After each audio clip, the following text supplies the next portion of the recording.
Given AP के यदि हम फर्स्ट 10 टर्म्स लें तो इनका समेशन, इनका सम क्या होगा, ये पूछा है हमसे। तो एपी का फर्स्ट टर्म हमें 2 गिवन है और इस एपी का जो कॉमन डिफरेंस है डी, वो 7 माइनस 5 2, 7 माइनस 2 मतलब 5 होगा। और S10 का हमसे आंसर पूछा है। सम ऑफ टर्म्स के दो फॉर्मूले हमारे पास। एक फॉर्मूला ये है कि जो ये जितने टर्म्स का सम चाहिए उसका हाफ करते हैं 10/2, फर्स्ट टर्म का डबल 2a प्लस ये जो लिखा हुआ है यहाँ पर n, उससे एक कम लेना है, 10 माइनस 1 मतलब 9d। ये एक फार्मूला है सम ऑफ n टर्म्स निकालने का। हमने ये वाला फार्मूला यूज़ किया है, sum of n terms is equal to n का हाफ, जो भी यहाँ लिखा हुआ है उसके अपॉन में 2, double of first term a का डबल, और जो भी ये लिखा हुआ जितने टर्म्स का हमें समेशन चाहिए उस नंबर में से एक कम करके और d से इंटू करना है। ये फार्मूला होता है सम ऑफ n टर्म्स का, एक फार्मूला है ये। तो यहाँ पर हम देख सकते हैं 10/2 का मतलब तो 5 हो गया, a का डबल यानी 2 का डबल, 2 2 जा, ये a की वैल्यू 2 है तो 4 हो गया, प्लस 9 का 5 जा करना क्योंकि d की वैल्यू 5 है, 9 5 जा 45। तो कुल मिला के हमें मिला 5 इंटू 45 और 4 मिलके 49 बना। अब हमें 5 का 49 से मल्टीप्लाई करना है तो हमें मिला 245। 49 को 5 से मल्टीप्लाई करेंगे तो 245 मिलेगा। इस गिवन एपी के यदि हम 10 टर्म्स लिखें तो उनका समेशन हमें ये मिलेगा। गिवन एपी के अब हमें इन 12 टर्म्स का समेशन चाहिए। तो इस एपी का जो फर्स्ट टर्म है वो है -37 और इसका जो कॉमन डिफरेंस है वो हमें सेकंड टर्म में से फर्स्ट टर्म को माइनस करने से मिलेगा। किन्हीं भी दो कंसेक्यूटिव टर्म्स का जो डिफरेंस है माइनस करना है हमने -37 को। एक माइनस तो हमने माइनस करने के लिए लगाया है और ये वैल्यू नेगेटिव ही गिवन है, तो माइनस ऑफ -37, तो कुल मिला के 37 पॉजिटिव हो गया ये, और 33 माइनस का है तो इसका डिफरेंस हमें प्लस का 4 मिलेगा। ये कॉमन डिफरेंस है। Common difference a2 minus a1 या a3 माइनस a2 किन्हीं भी दो कंसेक्यूटिव टर्म के डिफरेंस से निकलता है। अब हमें S12 का फॉर्मूला अप्लाई करना है। तो S12 का फॉर्मूला, क्योंकि फर्स्ट टर्म हमें गिवन है तो वो फॉर्मूला अप्लाई करेंगे हम 12/2, जो भी ये गिवन है उसका half, double of a first term का डबल, प्लस इससे एक कम d यानी 11d लिखना है हमने। ये फॉर्मूला है Sn का formula, n/2 2a plus n-1d। n-1 तब लिखते हैं जब यहाँ n हो। 12 माइनस 1 डायरेक्ट लिखेंगे 11। अब 12/2 का मतलब तो 6 हो गया। अब यहाँ a का डबल करना है, -37 का डबल, ये हमें माइनस का 70, 2 7 या 14, 74 मिलेगा, और प्लस 11 का d टाइम्स, और 11 को हमने माइनस इस प्लस के 4 से इंटू करना है। ये d की वैल्यू तो प्लस का 4 है तो 11 4 जा 44। अब इसे कैलकुलेट करना है हमें। 6 इंटू -74 और +44 का जो डिफरेंस है, नेगेटिव बड़ा नंबर है तो माइनस का 30 मिलेगा। अब इनका प्रोडक्ट एक नेगेटिव वैल्यू मिलेगी, 6 3 जा 18 और ये वाली 0, तो 180 माइनस का इस एपी के 12 टर्म्स का समेशन हमें ये मिलेगा। गिवन एपी के अब हमें 100 टर्म्स का समेशन चाहिए। तो गिवन एपी का सबसे पहले फर्स्ट टर्म जिसे हम ए से डिनोट करते हैं ए लिख लेंगे, और कॉमन डिफरेंस डी 1.7 माइनस 0.6, किन्हीं भी दो कंसेक्यूटिव टर्म्स के डिफरेंस को हम डी कहते हैं। तो 1.7 में से 0.6 को माइनस करेंगे तो ये 1.1 बचेगा और पॉजिटिव मिलेगा, बड़ा नंबर पॉजिटिव है। अब हमें S100 का फॉर्मूला अप्लाई करना है। तो समेशन ऑफ जितने भी टर्म्स का होता है उस टर्म्स के अपोन में 2 डालते हैं, यानी उसका half, double of first term plus इससे एक कम 100 - 1 लिखने की बजाय सीधा 99D लिखना है। कोई टीचर कहे भाई हम 100 - 1 क्यों नहीं लिखा, तो जिद नहीं करनी, 100 - 1 भी लिख सकते हैं हम, फिर उसे 99 ही कहना होगा। जब यहाँ n लिखा होता है तब तो हमें n - 1 लिखना होता है, क्योंकि n से एक कम हम m को नहीं कहते हैं, n - 1 को ही कहते हैं, इसलिए क्योंकि n के बारे में हमें पता ही नहीं है नंबर क्या है। तो डबल ऑफ a, चलो लिख लेते हैं, double of 0.6 plus 99 times of d की वैल्यू हमारे पास 1.1 है। अब हमें इसे कैलकुलेट करना है। 50 इंटू इनका प्रोडक्ट तो 1.2 मिलेगा, 2 6 जा 12, प्लस 99 को जब हम 11 से इंटू करेंगे तो 1089 मिलेगा, और एक डिजिट से पहले पॉइंट लगाएंगे तो ये नंबर मिलेगा 108.9। अब इनका जो समेशन है वो 50 से इंटू होगा, 50 इंटू इन दोनों का जो सम आएगा वो मिला हमें 108, 109 और एक कैरी आएगा तो 110.1 ये मिलेगा। इसको आराम से रफ में सोल्व करके देख लेंगे। अब इन्हें मल्टीप्लाई करना है, ये 5 1 जा 5 और 11 5 जा 55, 550 और ये वाला 0 और एक डिजिट से छोड़ के पॉइंट लगाना है, तो कुल मिला के हमें ये मिला 5505। अब फोर्थ क्वेश्चन में हमें दी गई एपी के 11 टर्म्स का समेशन चाहिए। तो गिवन एपी का फर्स्ट टर्म तो हमें 1/15 है, और इसका common difference second minus first करेंगे, 1/12 माइनस 1/15। तो अपोन के नंबर्स हैं, रेशनल नंबर हैं, तो एलसीएम का प्रोसीजर चलेगा। एलसीएम हमारा इन दोनों का एलसीएम आ गया 60। 12 और 15 के टेबल में सबसे छोटा नंबर 60 मिला हमें, तो एलसीएम हुआ 60। 12 5 जा और 5 1 जा, 5 तो यहाँ आ गया, माइनस 15 4 जा और 4 1 जा, तो कुल मिला के 1/60 जो है इसका कॉमन डिफरेंस आ गया इस एपी का। अब हमें S11 का आंसर चाहिए। S11 का फॉर्मूला तैयार हुआ 11/2 double of first term plus 11 से एक कम यानी 10D। यहाँ 11 - 1 लिखने की ज़रूरत नहीं है।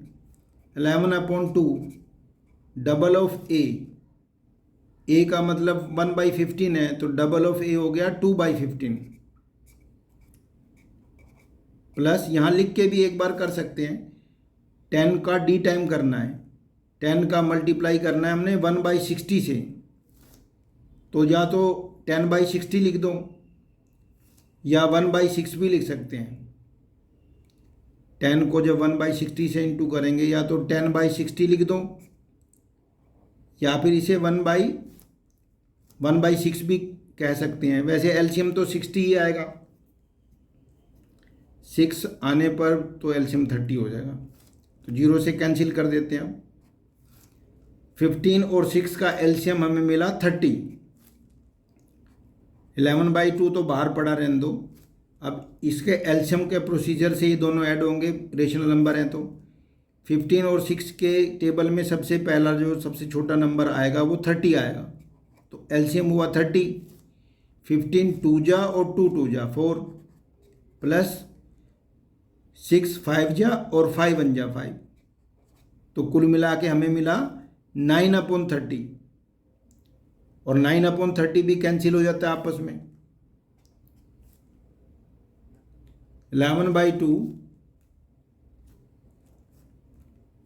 और 9/30, 9/30 तो 9/30 तो कैंसिल हो रहा है 3 के टेबल से, 3 10 जा, तो कुल मिला के हमें 33/20 मिला। अब कोई कैंसिल हो नहीं रहा, तो 33/20। जिस एपी के सभी टर्म्स के बीच में प्लस का साइन बैठा हो उसे सीरीज कह देते हैं, बस इतना फ़र्क है। और दूसरा फ़र्क ये है कि 7 से लेके और ये एपी बढ़ते हुए जब 84 तक पहुंचेगी तो ये कुल मिला के हैं टर्म्स कितने ये हमें पता नहीं है। तो इस क्वेश्चन में और फर्स्ट क्वेश्चन के चारों पार्ट्स में बस यही फ़र्क है कि फर्स्ट क्वेश्चन के चारों पार्ट्स में हमें बताया गया था हमें S100 चाहिए या S11 चाहिए। यहाँ हमें आखिरी टर्म्स तो गिवन है, लेकिन ये नहीं बताया कि यहाँ से लेके 7 से लेके 84 तक इस एपी के जो हैं इस सीरीज़ के टर्म्स कितने हैं। तो क्वेश्चन तो वैसे ही अटैम्प्ट करना है। फर्स्ट जो इसका फर्स्ट टर्म है वो तो 7 है, और इसका जो कॉमन डिफरेंस है वो 10 होल ऑफ 1/2 में से यानी 21/2 में से हम माइनस करेंगे 7 को। तो ये तो एलसीएम का प्रोसीजर ही होगा। एलसीएम यदि 2 आएगा तो 21 का 21 रहेगा, 2 1 जा 2 होता है, और 7 2 जा 14 माइनस का आएगा, ये तो एलसीएम हुआ। तो 21 - 14 7/2। तो क्योंकि एक भी नंबर यदि रेशनल हुआ तो एलसीएम की प्रोसीजर से ही निकलेगा उसका डिफरेंस।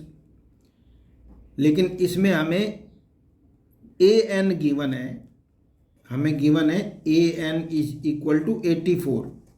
तो ए एन को 84 कहने के बाद हम ए एन का फॉर्मूला अप्लाई करेंगे 5.2 एक्सरसाइज वाला, और वो होता है फर्स्ट टर्म प्लस इससे एक कम डी, n-1 के साथ डी भरेंगे, इज इक्वल टू ये 84 हमें गिवन है।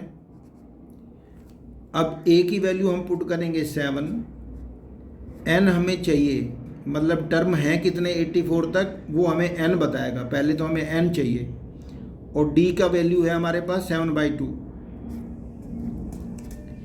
और इज इक्वल टू 84 है। ये 7 पहले उधर जाके माइनस होगा, n-1 का 7/2 टाइम्स इज इक्वल टू 84 - 7, तो ये 77 बचेगा।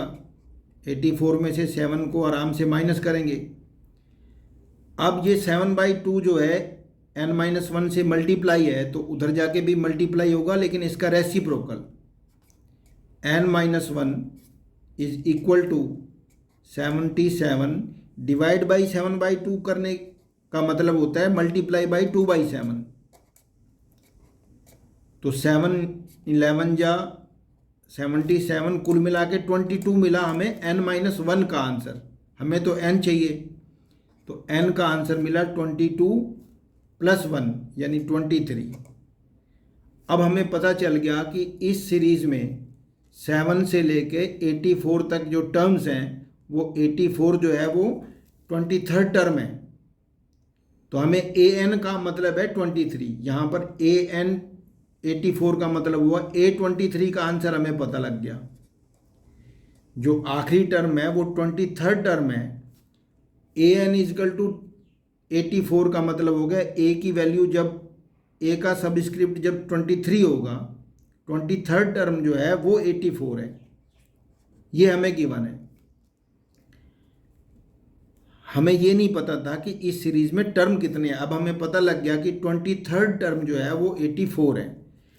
अब हम S23 का फॉर्मूला अप्लाई करेंगे, लेकिन जब हमें आखिरी टर्म पता होता है तो फिर हम छोटा फार्मूला है SN का, एक और फार्मूला है वो तब अप्लाई करते हैं जब आखिरी टर्म हमें पता हो, और वो फार्मूला होता है n/2।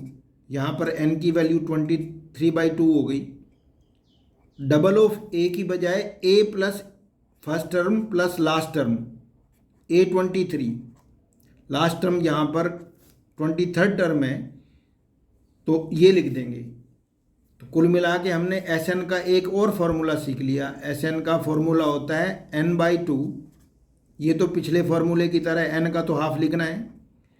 ए का डबल करने की बजाय ए को सिंगल रहने दो और आखिरी टर्म यानी nth टर्म, जब यहाँ n लिखा है तो आखिरी टर्म को an बोलेंगे, और जब यहाँ पर 23 लिखा होगा तो आखिरी टर्म को हम A23 बोलेंगे।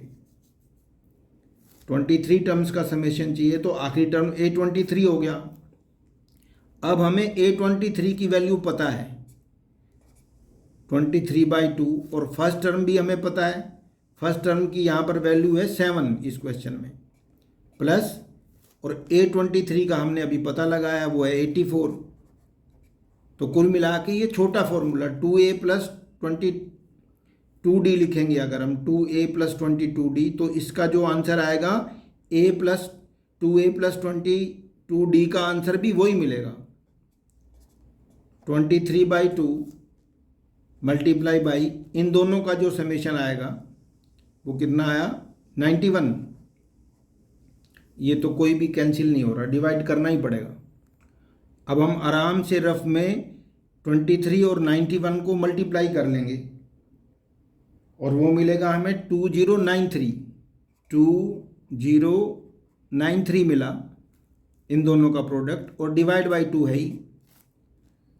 अब क्योंकि इस क्वेश्चन में हमें जो सेकंड टर्म है वो मिक्स्ड फ्रैक्शन के फॉर्म में गिवन है, तो 2 से डिवाइड करेंगे तो पॉइंट में आंसर ना लगा के मिक्स्ड फ्रैक्शन के रूप में ही लिखेंगे। 2 1 जा 0 के 0, 2 4 जा 8, 2 6 जा 12।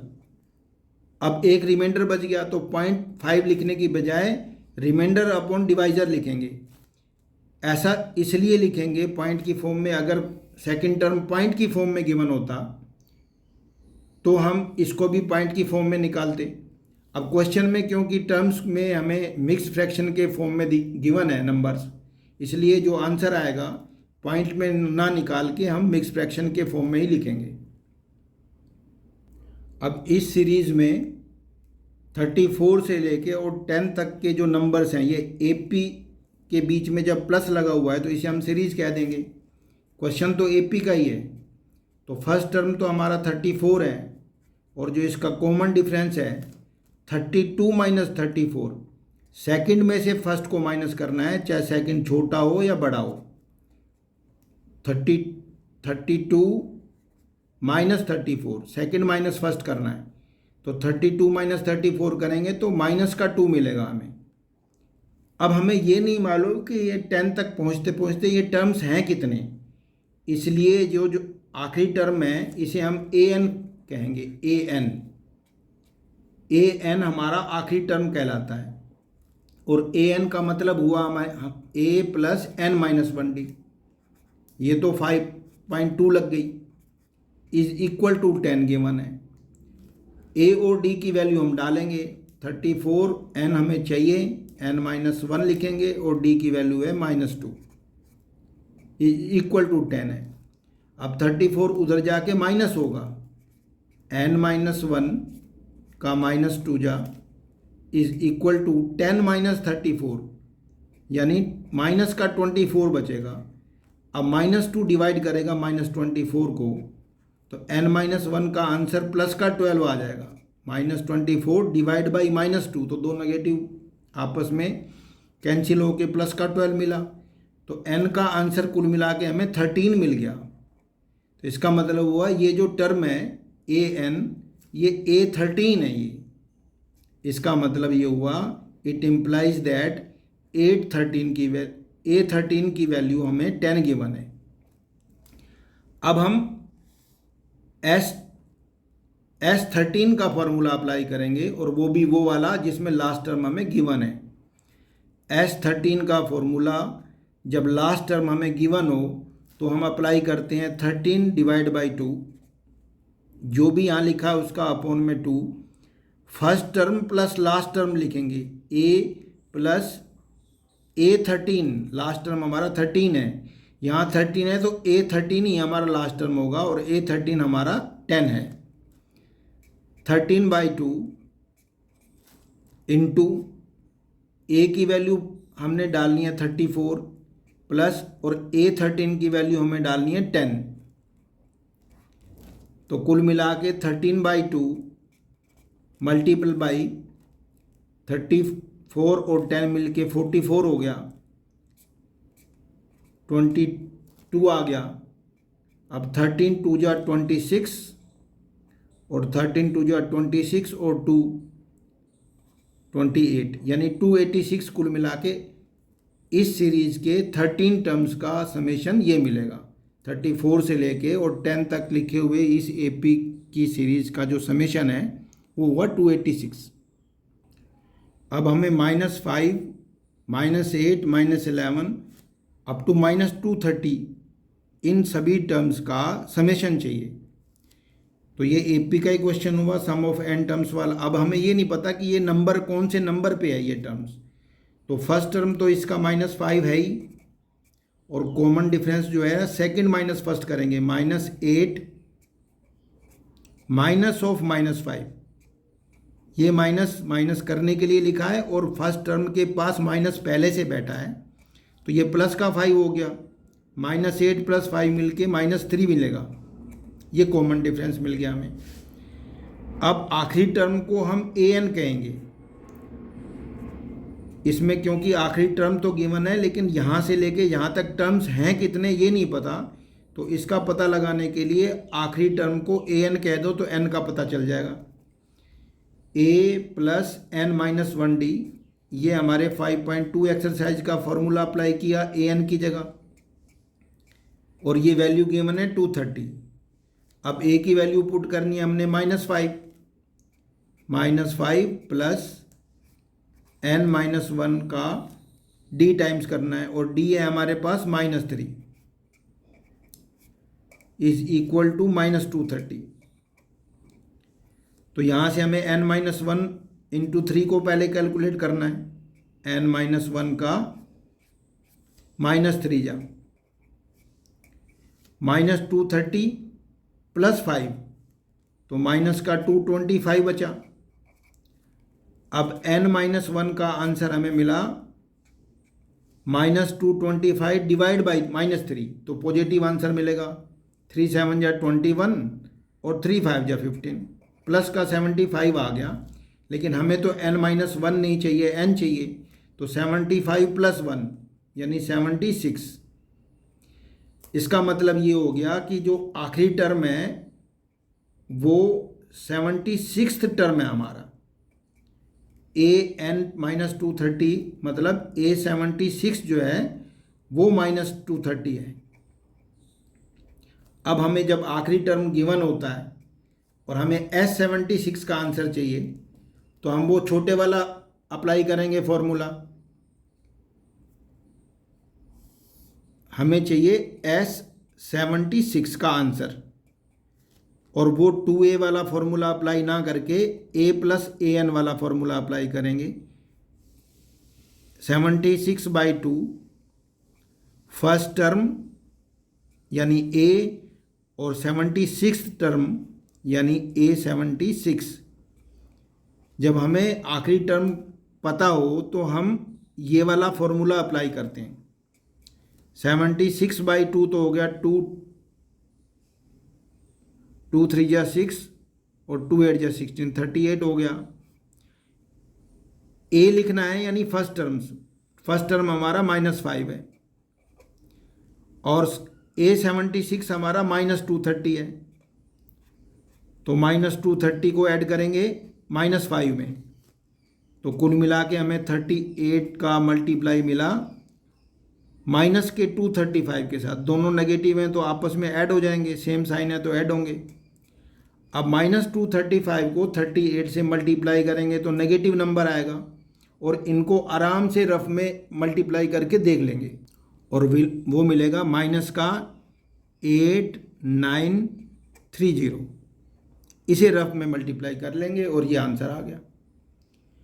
तो सेकंड क्वेश्चन के जो तीन ही पार्ट्स हैं उसमें और फर्स्ट क्वेश्चन में यही फ़र्क है कि फर्स्ट क्वेश्चन में हमें पता होता था हमें कितने टर्म्स को ऐड करना है, जबकि सेकंड क्वेश्चन के तीनों पार्ट्स में हमें आखिरी टर्म तो गिवन है, लेकिन ये टर्म्स हैं कितने वो पता लगाने के लिए आखिरी टर्म को an कह देंगे।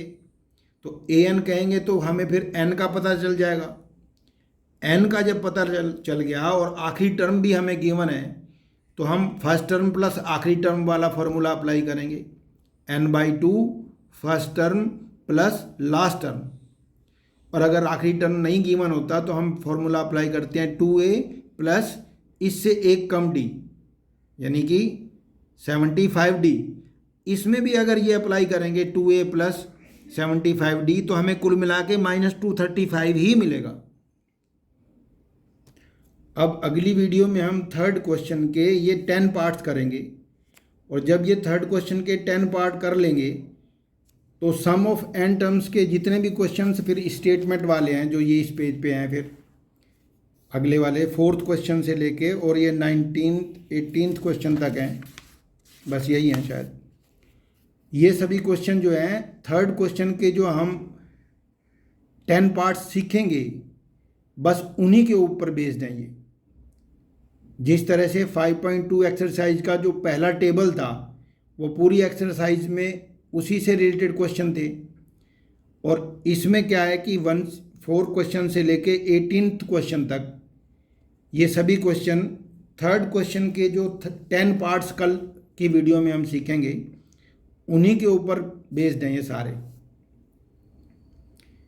एपी और जीपी अर्थमेटिक प्रोग्रेशन और ज्योमेट्रिक प्रोग्रेशन ये 11th के चैप्टर्स हैं। 10th क्लास में उसका ज़रा सा थोड़ा सा उसका जो है पार्ट गिवन है हमें।